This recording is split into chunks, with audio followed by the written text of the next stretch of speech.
Hey, hey, hey, I'm Becca, he's Matt, and this is Becca's Book Club Adventure. And we are recapping one of Matt's recent reads. I saw this series of books on Instagram forever. And it always intrigued me. The series of books is called The Blade of Shadows. Okay.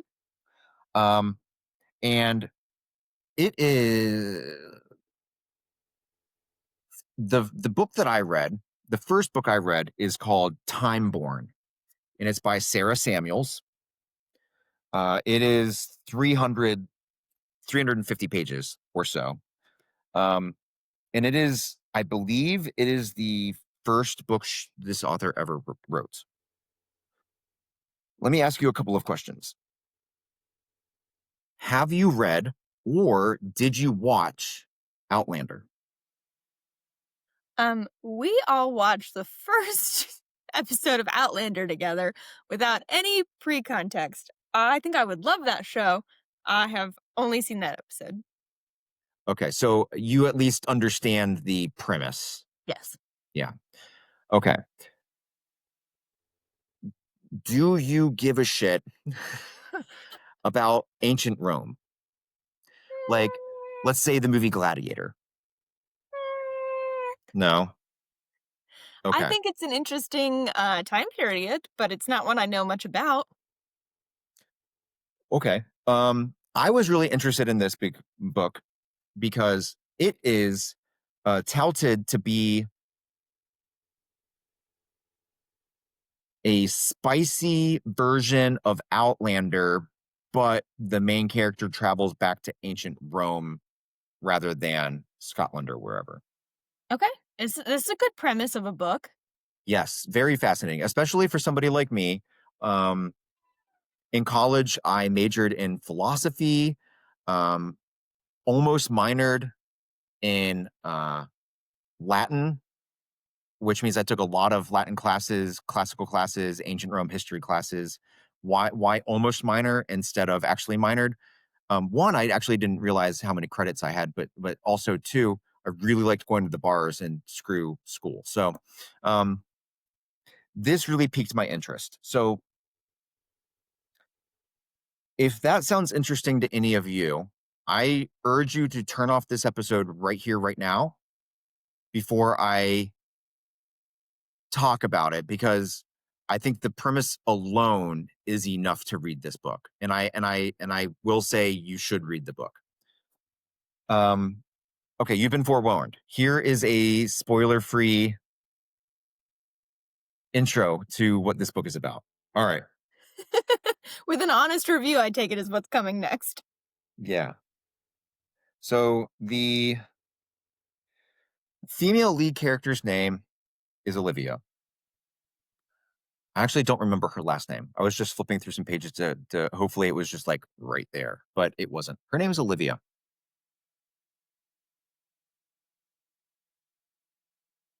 I'm going to go ahead and give you Olivia's backstory, which is not given to you in the first 2 pages. It actually takes a little bit of time, but this doesn't really spoil anything. So Olivia, when she is very young, her parents are both ex history type, archaeology type academics. Okay. And they own an antique store, an antiquities store, whatever. And Olivia grows up in this. As she gets older, she starts noticing that things and interactions with her parents between people are kind of weird. And when she is 14, I'm pretty sure she's fucking 14. She's young. She's impressionable. That's the point. Somebody in a black trench coat shows up in the parking lot while her mom leaves the shop to go pull the car around to take her and Olivia for ice cream. and this man murders her mother. Ooh. Oh, we have a tragic backstory. There you go. Um, so then fast forward 10 years. Oh, I'm sorry. Before we get there, the dad just falls apart, right? He's a broken man. His wife got murdered. So he calls in Olivia's godfather, whose name is Moon Lee. So, like the moon in the sky, and then Lee, Lee, Moon Lee. That's his nickname, to help raise Olivia. Okay, fast forward 10 years. The antiquity store no longer exists. They've all become recluses in the woods outside of, I can't remember if it's Portland or Seattle, Pacific Northwest. And for the last 10 years, Moon Lee, who is a genius in martial arts, obviously, which gives you the sense that he's like Asian, but he's not Asian, he's Native American, has been training Olivia and so that she will always be able to survive what happened to her mother.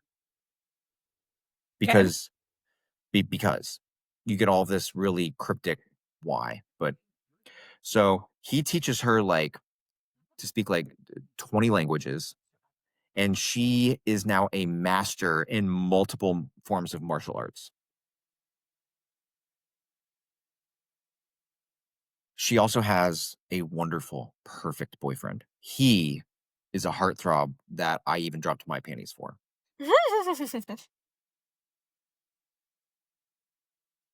On the 10-year anniversary of the death of her mother, her father calls her and asks her to come over for breakfast,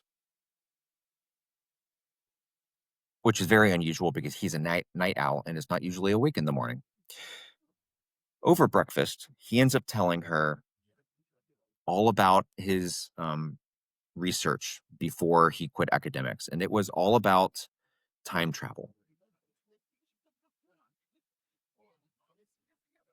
The premise of how to time travel is if a child or baby, what have you, is born in complete darkness during a solar eclipse in which two black holes also pass by in near proximity, this baby is now deemed is a timeborne. And at the moment of their birth, a magical black dagger appears next to the baby.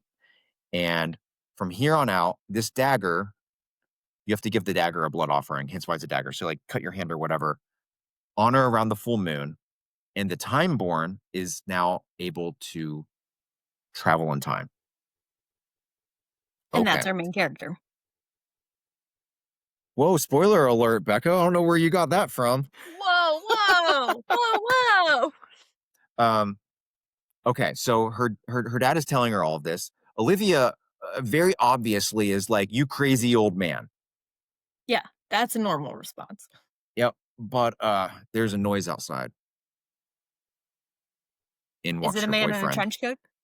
No, but it is her boyfriend, the perfect boyfriend who has been tracking her for the last 5 years. And their entire relationship was a scam. Blech, He just wanted to get close to the timeborn that's gross. a little bit. So Moon Lee comes out of the other side of the woods because he only lives a couple of minutes away from her dad Typical. with the dagger because it was entrusted to him for safekeeping. Because Olivia is in fact a timeborn. Starts chanting some crazy words just as and then throws the dagger at Olivia. She catches it in her hand and she travels back to ancient Rome.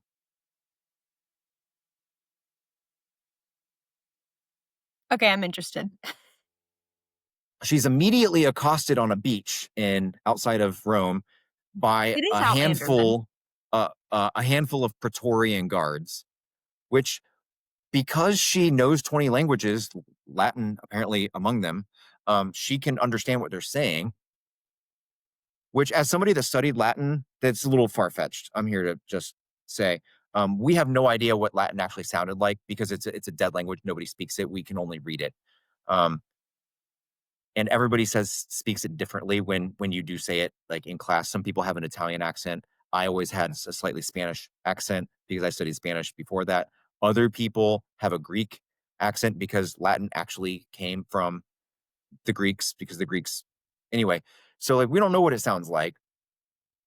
So it's amazing to me that Olivia knows this, but then she's also a master of martial arts and she kicks their asses.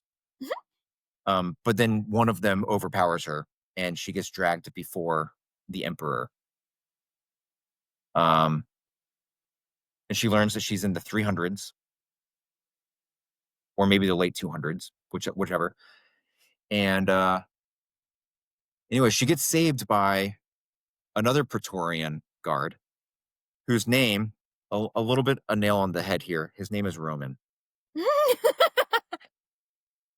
And she ends up becoming, she ends up, he gets to be in charge of her.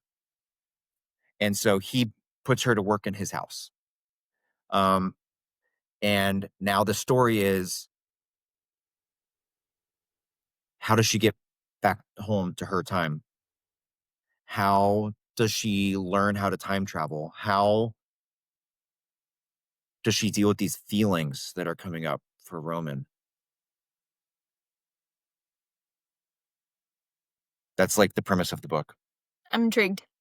You're intrigued. I was also likewise intrigued. Um, would you like to know my honest review of the book? Yes. Okay.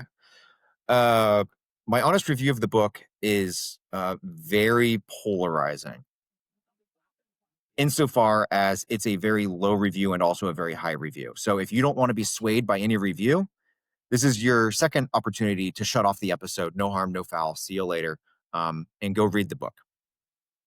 And as you can tell, I'm still recommending that you read this book. Okay. This is the author's debut novel, and it reads like a debut novel. Um, Listen, the pacing is a little bit off from time to time. We will spend chapters and chapters and chapters within a single day, a single week. And then in the span of 2 paragraphs, 6 months will go by. Um, there's a lot of just say so stuff going on, like how she knows all of the martial arts, how she mastered all of these languages and knows Latin, um, how she can just rise up in ancient Rome and be okay. Um, the magic system is just sort of because, Mhm. and then the romance that is a slow burn. Also, it's like I would say the spice is like 1.5 peppers. There's sex, but it's not graphic. It's not, I don't know. Exciting. Interesting. Um, but it's almost like they do it like inappropriately. Like I feel like the author might have some type of kink where she wants to have sex in public and always have the thrill of being caught or something. It's just like when the steamy parts come up, it's like that's not appropriate. Um, so it's a little heavy-handed with some of the storytelling. It's a little bit clumsy with some of the storytelling, but I like the characters. The premise is amazing. I think I gave this like a 2.5, maybe 3 out of 5 review. But I capped off my review on the internet with I'm going to read the second book because if the author can level up her storytelling and get over the whole debut novel, like essentially learn to write through doing, Yep. I think this is an unstoppable series. It's like really cool and amazing. I always There's a think lot that's of go ahead. I was gonna say, I always think that's fun when you get to watch the author's skills grow as you read a series too. Yeah. So if you want to do this series as a buddy read, I'll let you read book 1 and catch up, and then we can go. Is not It's not highbrow, but it's not YA. It's a good in between. It's easy reading. Um, so that's Book of Shadows #1, Timeborne by Sara Samuels. I think there's like 5 books in the series, something like that. Um, Very good story, very good premise and plot. Not awesome storytelling, but I think the story itself is so good that I want to read the next book and watch the author become better at writing. Yeah.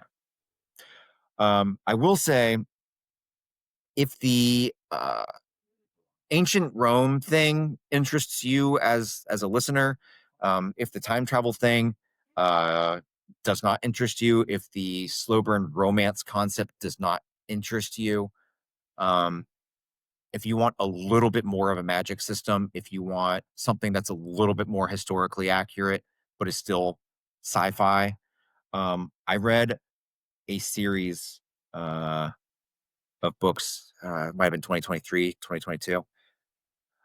It's a 3-book series. Yes, I have them here. I'm all about the books this evening. By an author named Michael Livingston. He is a professor at the Citadel in South Carolina, Okay. which is like a military type academy. Um, these books are called The Shards of Heaven, and these take place uh, in ancient Rome. Julius Caesar just died, and this follows a series of characters, uh, and then you get new characters in the next 2 books, and you get big gaps in time. So the first book, you follow Octavian. So if you know who Octavian is Julius Caesar's adopted nephew who ended up becoming Emperor Caesar Augustus. And it follows a made-up character named Juba, who is a Numidian prince that was captured and taken to Rome. If Numidia was an ancient country in northern Africa, so on the Mediterranean, kind of neighbors to Carthage. And the whole concept here is that the shards of heaven are these 3 magical objects that are rooted in Roman and Greek mythology. You can think of things like trident, Poseidon's trident, this type of thing. They're real. They have power, and the people that control the shards of heaven end up ruling the world. Mm. Um, so you get a lot of characters in the temples. You get Octavian and Juba, so you get very wide cast of made up characters, but couched in real characters from real history. Like, why did Octavian want to be Caesar Augustus? Why was it because of the shards of heaven? Is that how he did it? But it takes place in ancient Rome the entire time. It's very fantastic. These books are hard to get. Your library might have them, but you might also have to go like on eBay and find them. I had to buy all 3 of mine used years ago. But if you're not into the slow burn Outlander-esque ancient Rome book, I would recommend The Shards of Heaven. So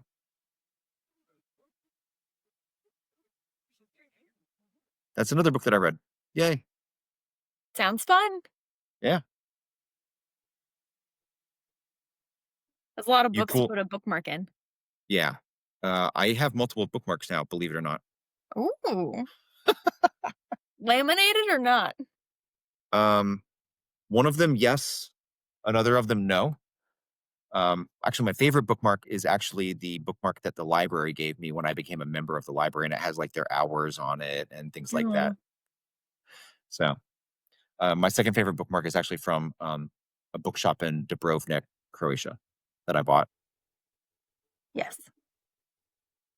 Anyway, yes, it is time to put a bookmark in it, and I have another book to review in another episode. Till then, Till then, we'll see you next time. bye.